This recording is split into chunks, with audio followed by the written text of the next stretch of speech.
For today's video, magluluto tayo ng kalderetang manok. So, yan nga guys, ilalagay ko na yung ating onion at saka garlic. Pinagsabay ko na siya guys kasi pareho lang din naman silang maluluto. Char! Ayan, ihalo-haloin o kiwar-kiwarim hanggang sa medyo maluto na sila. Tapos, after nyan, next natin yung ating manok. Ayan, medyo okay na siya guys. Nilagay ko na yung ating manok.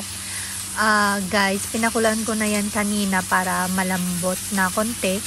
Para saglit ko na lang siyang lulutuhin. Yan. Kiwar-kiwarin lang besh.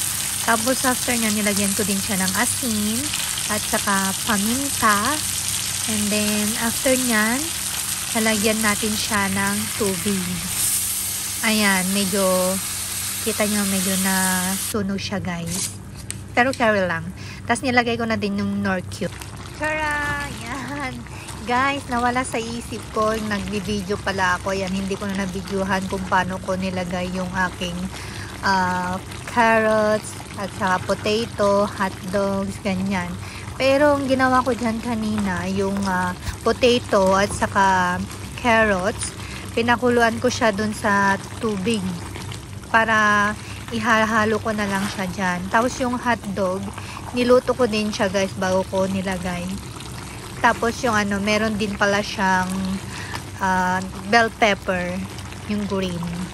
Ayan, hinalo-halo lang natin siya guys kasi luto na yan lahat. Halo-haloin lang ng konti at pwede na natin siyang iserve. At syempre guys, hindi mawawala yung ating caldereta powder. Ayan. Naimas dayta besh. Kayat mo. Char! Kita nyo med, ikiwar-kiwar ko lang nakit. Naglambutin besh. Kitam ne.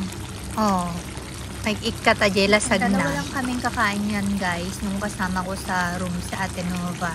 Ayan, share kami. Kasi minsan, pag siya nagluluto, ganyan, binibigyan niya din ako. Kaya, share lang, ganyan. Agbuya kalata dita besh, naimas dayta. Agtimong kane. Diba?